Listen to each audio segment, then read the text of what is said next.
السلام علیکم ورحمۃ اللہ وبرکاتہ۔ عشرہ ذی الحجہ کل سے شروع ہو چکا ہے۔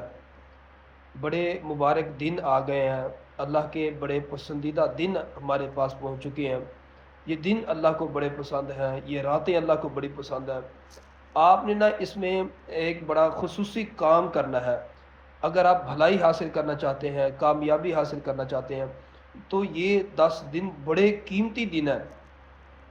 آپ کی زندگی کوئی پریشانی، کوئی دکھ یا کوئی کام ایسا ہے جو آپ نے نماز تہجد کی دعاؤں کے اندر بھی آپ نے مانگا ہے لیکن وہ کام نہیں ہوا، تو یہ 10 دن آپ کے لیے بڑے قیمتی ہیں۔ آپ نے ان 10 دنوں میں ہر قسم کی عبادت جو فرض ہے، آپ نے لازمی اس کا اہتمام کرنا ہے۔ نماز اول وقت میں جا کے ادا کریں، آپ ذکر و اذکار کریں، چلتے پھرتے آپ ذکر اذکار کرتے رہیں۔ اس کے ساتھ پھر آپ صدقہ ان 10 دنوں میں لازمی دیں، نماز تہجد کا ان 10 دنوں میں لازمی خیال رکھیں۔ اس کے ساتھ روزوں کا آپ ان 10 دنوں میں خصوصی اہتمام کریں، کیونکہ یہ ان دنوں کی عبادت اللہ کو بڑی پسند ہے۔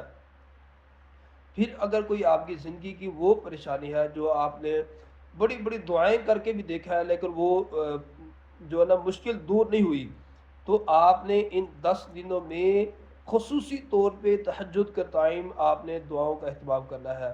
یہ 10 دن قبولیت کے ٹائم 10 دن ہے، یہ قبولیت کا وقت ہے۔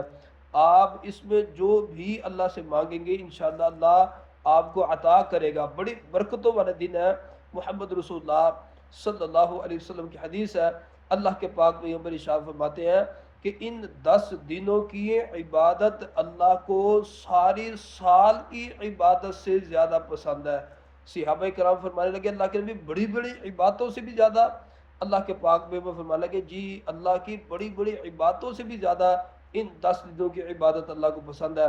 ایک صحابی کہنے لگا اللہ کے نبی جہاد فی سبیل اللہ سے بھی زیادہ اللہ کو پسند ہے؟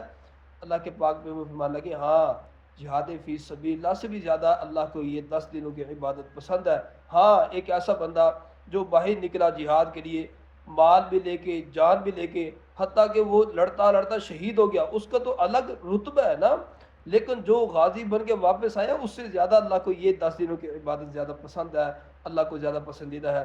اس لیے کوشش کریں یہ 10 دن آپ کے زندگی کے قیمتی ترین دن ہونے چاہیے۔ اللہ سے رو رو کے دعائیں کریں، اللہ آپ کو وہ عطا کرے گا جو عام دنوں میں آپ نے مانگا لیکن آپ کو نہیں ملا۔